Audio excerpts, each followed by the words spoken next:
మాజీ మంత్రి మేడ్చల్ ఎమ్మెల్యే చామకూర మల్లారెడ్డి చంద్రబాబు నాయుడిని జూబ్లీహిల్స్లోని వారి నివాసంలో కలిశారు.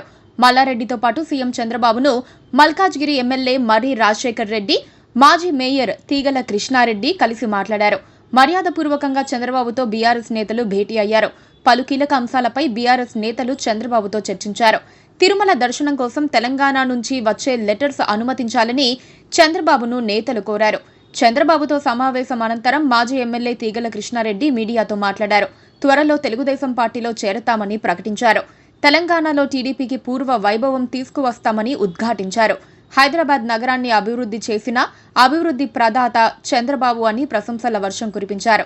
చంద్రబాబు హయాంలోనే సైబరాబాద్, హైదరాబాద్ ఎంతో అభివృద్ధి చెందాయని తీగల కృష్ణారెడ్డి కొనియాడారు. హైదరాబాద్, సికింద్రాబాద్, హుస్సేన్ సాగర్ తో పాటు ఈరోజు సైబరాబాద్ సిటీ తీసుకొచ్చింది కూడా చంద్రబాబు నాయుడు గారు. దాంట్లో ఎవరు కాదనలేదు. సాక్ష్యం నేనే. ఈ హైదరాబాద్ నగరంలో clean and green, the best city award, the best tourism award తీసుకొచ్చింది కూడా చంద్రబాబు నాయుడు గారు. అయితే ఈ మధ్య కాలంలో తెలంగాణ అంశం వచ్చి మరి ఏం జరిగిందో మనం అందరం చూస్తూనే ఉన్నాం.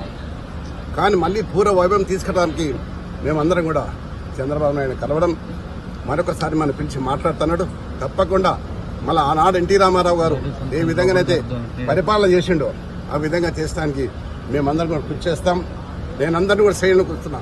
చాలా మంది తెలుగుదేశంకు ఎన్టీ రామారావు అభిమానులు ఉన్నారు. ఇంకా వారందరూ కూడా ఏకతాటి మీద తీసుకొచ్చి మళ్ళీ పూర్వ వైభవం తీసుకోవడానికి మేము ప్రయత్నం చేస్తాం. టీడీపీలోకి వెళ్తారా సార్? 100%. తెలంగాణ తెలుగుదేశం పార్టీలో మాజీ మంత్రి చామకూర మల్లారెడ్డితో పాటు మల్కాజ్గిరి ఎమ్మెల్యే మర్రి రాజశేఖర్ రెడ్డి, మాజీ మేయర్ తీగల కృష్ణారెడ్డి చేరే అవకాశాలున్నట్లు వార్తలొచ్చాయి. తన ముఖ్య అనుచరులతో గతంలో మల్లారెడ్డి సమావేశం నిర్వహించారు. ఈ సమావేశంలో టీడీపీలో చేరే విషయంపై చర్చించినట్లు ప్రచారం జరిగింది. 2014 వరకు మల్లారెడ్డి టీడీపీలో ఉన్న విషయం తెలిసిందే. టీడీపీలో ఎంపీగానూ పనిచేశారు. ఆ తర్వాత ప్రత్యేక తెలంగాణ రాష్ట్రం ఏర్పాటుతో బీఆర్ఎస్లో చేరి మంత్రిగా పనిచేశారు. అయితే మరోసారి మల్లారెడ్డి టీడీపీలో చేరతారని వార్తలొస్తున్నాయి. ఇప్పుడు చంద్రబాబును మల్లారెడ్డి కలవటం హాట్ టాపిక్ గా మారింది. బీఆర్ఎస్ పార్టీ అసెంబ్లీ ఎన్నికల్లో ఓడిపోవడంతో పరిస్థితులు ఒక్కసారిగా మారిపోయాయి. ఈ క్రమంలో బీఆర్ఎస్ నేతలు ఇతర పార్టీల్లోకి వెళ్లిపోతున్నారు. సరిగ్గా ఈ పరిస్థితుల్లో మాజీ మంత్రి మల్లారెడ్డి కూడా టీడీపీలో చేరటానికి సన్నాహాలు చేస్తున్నారన్న వార్త రాష్ట్ర రాజకీయాల్లో హల్చల్ చేస్తోంది.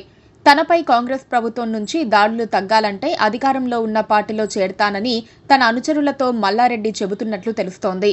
టీడీపీ అధ్యక్ష పదవి ఖాళీగా ఉండటంతో మల్లారెడ్డి ఈ పదవిపై దృష్టి పెట్టినట్లు తెలుస్తోంది. తెలుగుదేశం పార్టీ జాతీయ అధ్యక్షుడు చంద్రబాబు నాయుడుతోనూ ఆయనకు మంచి సంబంధాలున్నాయి. చంద్రబాబుతో ఉన్న పరిచయంతో ఆయన టీడీపీలోకి వెళ్లనున్నట్లు సోషల్ మీడియాలో ప్రచారం జరుగుతోంది.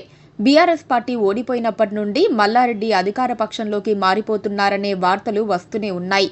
కానీ ఆయన ఎట్టి పరిస్థితుల్లో బీఆర్ఎస్ నుండి బయటకు రారని మరికొందరంటున్నారు.